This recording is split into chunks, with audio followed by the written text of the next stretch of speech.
Dice la teoría que el vocablo Paraguay es una derivación de una expresión que evoca a una desaparecida etnia de fieros guerreros y hábiles navegantes que prefirieron hacerse matar a dejarse conquistar por los exploradores europeos, los Payaguá. Los Payaguá dominaban los ríos. Los ríos eran Payaguaí, agua de los Payaguá. A falta de metales preciosos y tesoros, Paraguay fue colonizado y mestizado a la fuerza.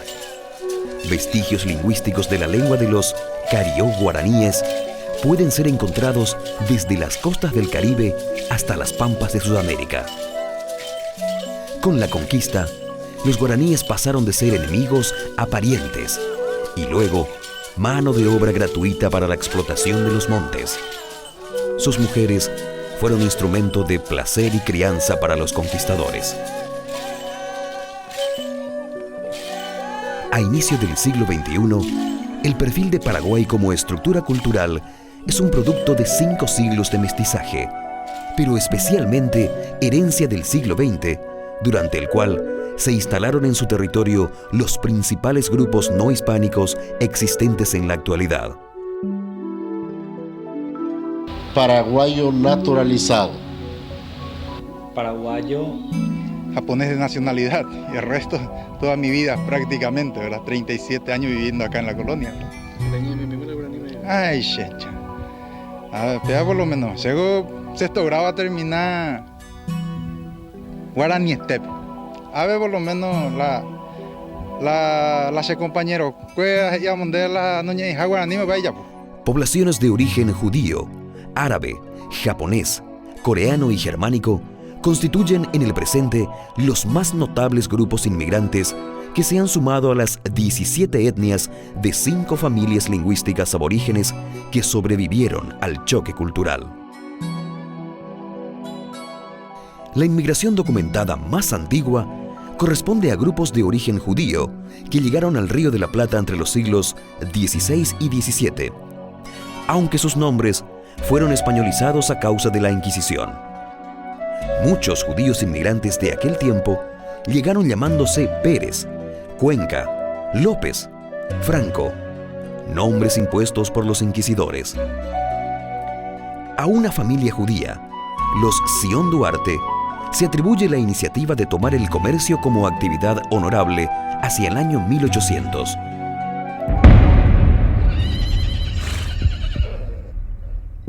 La Guerra de la Triple Alianza, emprendida contra Paraguay por Brasil, Argentina y Uruguay entre 1865 y 1870, alteró definitivamente la fisonomía del Paraguay mestizo. Tras el genocidio, se impuso en el país el modelo mercantilista de los vencedores. Décadas antes, un grupo significativo de inmigrantes de raza negra habían acompañado al desterrado general uruguayo José Gervasio Artigas y prontamente se confundieron con la población local de todo origen.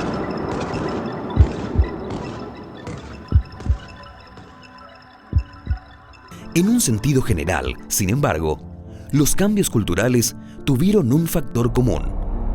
La lengua de los conquistados, sometidos y mestizados, el guaraní, acabó conquistando a conquistadores e invasores. Desde tiempos inmemoriales, el guaraní es la lengua de intercambio, la lingua franca, el idioma de frontera entre autóctonos e inmigrantes y entre los propios inmigrantes con otros grupos similares. Uno de los grupos inmigrantes de mayor ascendencia en el país, el de los menonitas, llegó en 1926 proveniente de Manitoba, Canadá, y al año siguiente se instaló en la región árida del Chaco, porción occidental del Paraguay, muy lejos de los largos inviernos canadienses y del agua clara de las montañas. Otros menonitas alemanes, ucranianos y rusos se unieron a los primeros en las siguientes décadas. El árido Chaco, habitado por los menonitas, es el área de mayores ingresos del país. La cultura predominante es industrial, la economía es cooperativa y las escuelas educan en niveles similares a los de Europa. sus jóvenes cultivan el arte en orquestas y coros. Para comunicarse, usan predominantemente el alemán y el guaraní. Casi una década más tarde, en 1935, otra migración, esta vez interna, también modificaba el paisaje de la capital paraguaya.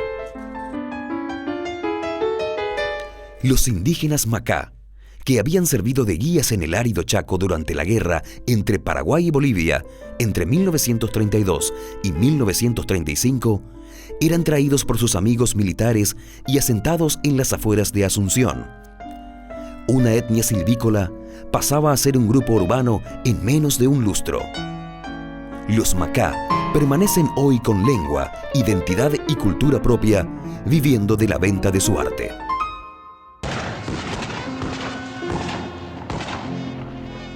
En ese mismo año, huyendo del ambiente bélico en el lejano oriente, llegaban los migrantes japoneses, todos destinados a colonizar el interior del país, al igual que los menonitas.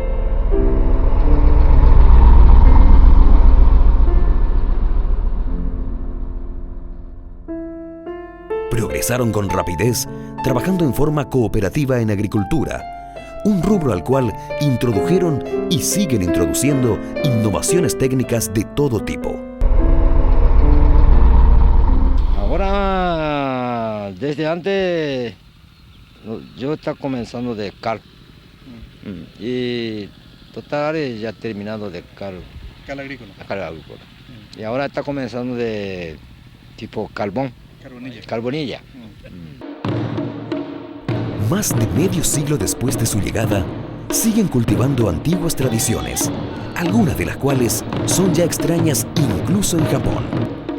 Este es el caso del milenario arte de fabricación de los tambores de celebración o taiko. Troncos de antiguos montes altos de Paraguay son la materia prima para la única fábrica de tambores japoneses en Sudamérica, en Colonia Iguazú, 280 kilómetros al este de la capital. Dos jóvenes expertos venidos de Japón dirigen los diseños. Para estos inmigrantes, además del japonés, el idioma primario es, obviamente, el guaraní. Existe el judío, que la mayoría no tiene un concepto muy claro, porque a mí me pasaron muchas anécdotas, como me decían, de pío judío, ¿qué es? No sabía, no tenía ni idea. A la judío, ¿qué es el judío? El judío es generalmente el concepto que tienen, no de un judío, sino que del almacenero, del carnicero, de cualquiera que sea muy tacaño o muy agarrado, no sé cómo después buscar un sinónimo. La inmigración judía en Paraguay tuvo una segunda etapa, de carácter masivo, debido a la persecución en Europa, que había crecido enormemente desde finales de la década de 1920. Para el pueblo judío, la participación paraguaya fue decisiva en la votación que creó el Estado de Israel a través de Naciones Unidas, un hecho que se concretó en 1948 con la partición de Palestina. Nunca creo que hubo un problema, sino aislado, de parte especialmente de la colonia de descendencia árabe con los judíos, pero fueron más bien pequeños grupos de gente que por su cuenta, pero así oficialmente al contrario. Yo creo que inclusive hay muchas sociedades comerciales de judíos con árabes, no hay mayormente, nunca creo que hubo un problema serio. A la inmigración árabe, Paraguay adeuda la creación y el sostenimiento de la que en un tiempo sería una de las principales ciudades comerciales del mundo, Ciudad del Este, un lugar que en medio de esporádicas polémicas sigue siendo el principal polo comercial de la región. Los árabes, portadores de la antigua tradición comercial de los fenicios, hicieron de sus inmigrantes en Paraguay un grupo próspero e influyente, aunque no exento de los prejuicios culturales y otras dificultades en relación con la práctica religiosa musulmana. Bueno, yo diría que los problemas de la región repercuten acá, pero no repercuten, diríamos, en el sentido que se quiere dar a entender. organizaciones de comandos o cosas de ese tipo, sino que repercuten en la medida en que ellos tampoco son ajenos a los acontecimientos que están sucediendo. Y lamentablemente el desconocimiento muchas veces de esos acontecimientos hace que determinada campaña esté permanentemente sindicando a estos árabes y libaneses establecidos acá en esta región como gente violenta, como gente intransigente, como gente radicalizada, lo cual no es absolutamente cierto, porque tú mismo puedes comprobar que aquellos que vinieron y han podido prosperar en sus actividades comerciales invirtieron gran parte de su capital en edificios, en infraestructuras del país, que es muy difícil transportar cuando uno se va. En esta frontera, igual que en otros sitios, los asentados hablan su idioma propio, el de los clientes, el portugués, el imprescindible guaraní y algo de español. En toda la frontera este, de hecho, además de los inmigrantes árabes, se establecieron colonos e inmigrantes brasileños desde los inicios de la hidroeléctrica binacional de Itaipú, la más potente del mundo. De este movimiento migratorio nació una nueva sonora fusión que intercambia portugués, guaraní y español en una idea sintética: los brasiguayos. Pero yo digo que acá hay mucho paraguayo en la cooperativa, hay mucho paraguayo que trabaja, hay brasileros, hay hijos de gente que nació acá, que creo que son paraguayos también, porque yo creo que la gente que nació acá son paraguayos. Yo manejo con mi hijo también, es paraguayo, nacido acá, hizo servicio militar, hizo facultad acá, y él maneja mi chacra. Desde la década de 1970, los coreanos se sumaron masivamente a la inmigración oriental hacia Paraguay.